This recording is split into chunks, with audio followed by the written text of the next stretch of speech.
Assalamualaikum warahmatullahi wabarakatuh. Izinkan kami untuk menyampaikan sebuah materi dari hasil kerja kelompok kami, yaitu dengan pembahasan mini riset audit kinerja manajemen sumber daya manusia, laporan hasil audit manajemen sumber daya manusia, program kesehatan dan keselamatan kerja pada CV Surya Gemilang. Dengan saya sendiri, Kania Rahmadani, NPM 1905160129. Perkenalkan, nama saya Roy Pramudia, NPM saya 1905160154. Perkenalkan, nama saya Agung Bimantoro dengan NPM 1905160313.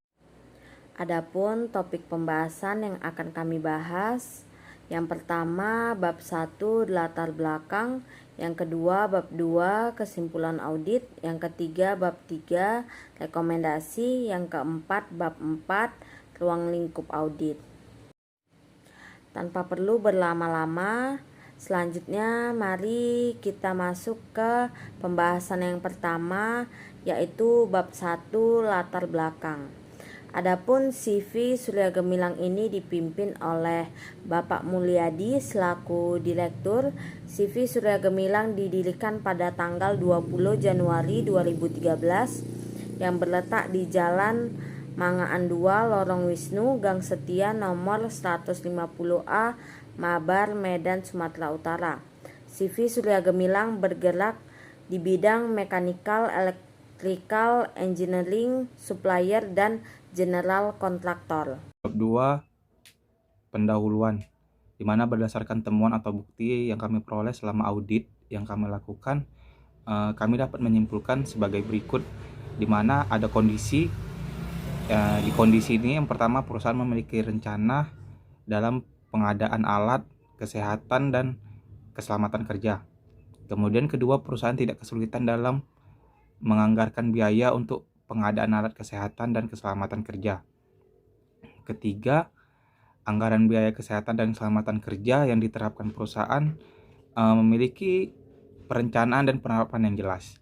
Kemudian yang keempat, persediaan alat keselamatan kerja 80% layak pakai, sementara 20% sisanya adalah proses pembaharuan, beli baru atau diperbaiki.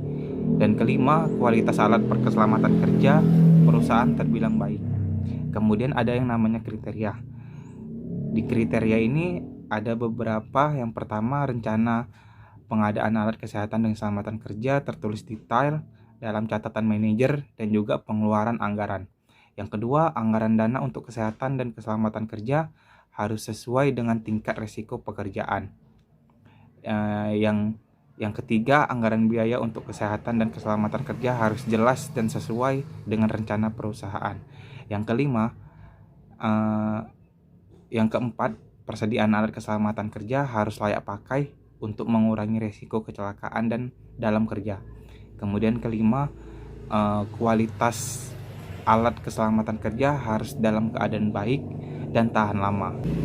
Kemudian ada penyebab. Yang pertama, rencana pengadaan alat kesehatan dan keselamatan kerja merupakan komponen penting sebelum melakukan pekerjaan. Yang kedua, alat kesehatan dan keselamatan kerja merupakan komponen sebelum melakukan pekerjaan. Yang ketiga, dengan adanya alokasi biaya untuk kesehatan dan keselamatan kerja,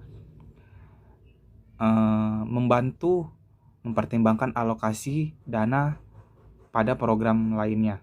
Yang keempat, alat kerja yang masih proses pembaharuan masih bisa digunakan dalam pekerjaan yang resiko kecelakaan kerjanya relatif kecil. Yang kelima, beberapa alat keselamatan kerja memiliki harga yang mahal sehingga menjadi pertimbangan dalam menyusun anggaran. Yang terakhir ada namanya akibat. Yang pertama, karyawan dapat mempersiapkan pekerjaan tanpa memikirkan alat kesehatan dan keselamatan kerja. Kemudian kedua, perusahaan akan menjadikan komponen kesehatan dan keselamatan kerja pertimbangan dalam menyusun anggaran. Yang ketiga, perusahaan tidak perlu khawatir dengan perubahan anggaran biaya untuk kesehatan dan keselamatan kerja karena sudah sesuai dengan rencana perusahaan. Dan yang keempat, dalam pelaksanaan kerja yang memiliki risiko kecelakaan kerja yang kecil akan berpotensi memiliki risiko kecelakaan yang besar.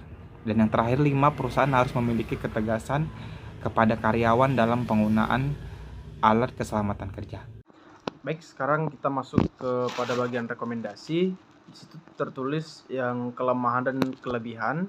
Yang pertama, kelemahan yang terjadi pada program perencanaan kesehatan dan keselamatan kerja yang beberapa alat keselamatan kerjanya hanya bisa dipakai dalam pekerjaan tertentu.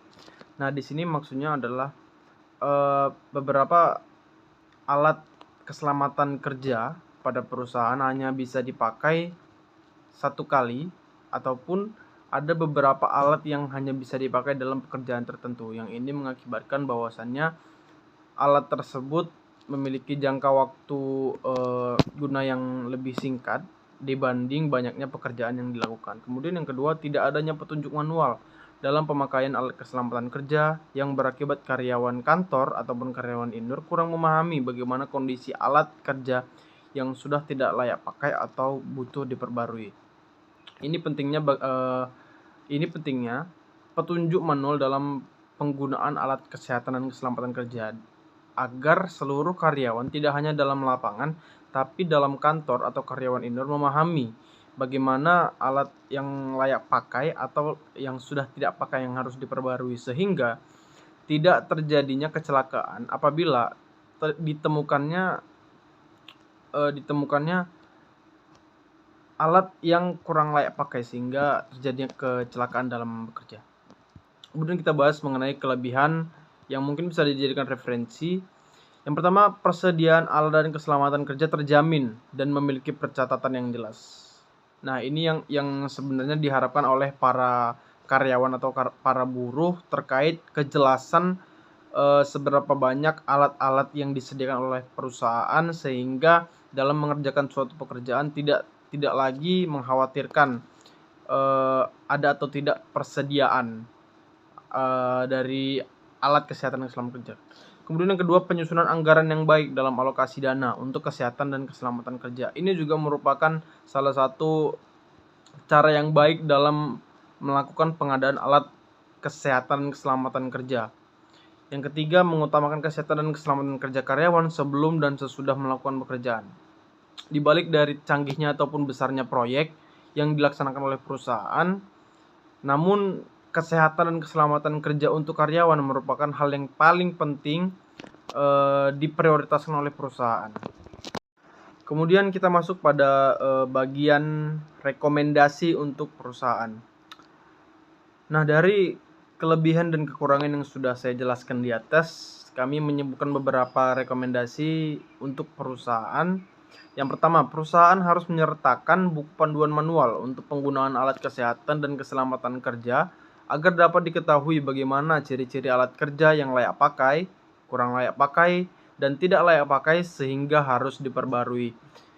Yang kedua, pengadaan alat kesehatan dan keselamatan kerja hanya bisa digunakan satu kali pemakaian dan satu kali kerja dapat disediakan dengan kuantiti ataupun jumlah yang lebih besar agar dapat mengurangi ataupun menghemat biaya anggaran untuk kesehatan dan keselamatan kerja. Jadi kedua rekomendasi ini kami simpulkan terkait dari audit kami dan juga kelebihan serta kekurangan yang kami simpulkan. Maka ini kami kumpulkan, kami rangkum menjadi rekomendasi untuk perusahaan agar dapat dipertimbangkan menjadi perencanaan pengembangan pekerjaan di kemudian hari. Kemudian ruang lingkup. Sesuai dengan penugasan yang kami terima, audit yang dilakukan hanya meliputi program kesehatan dan keselamatan kerja untuk periode tahun 2023. Nah, audit ini mencakup penilaian ataupun kelayakan sistem pengendalian manajemen program kesehatan dan keselamatan kerja pada karyawan yang bertugas di lapangan maupun karyawan kantor. Sekian hasil kerja kelompok kami yang sudah kami sampaikan melalui materi yang telah kami jelaskan. Terima kasih atas perhatiannya. Wassalamualaikum warahmatullahi wabarakatuh.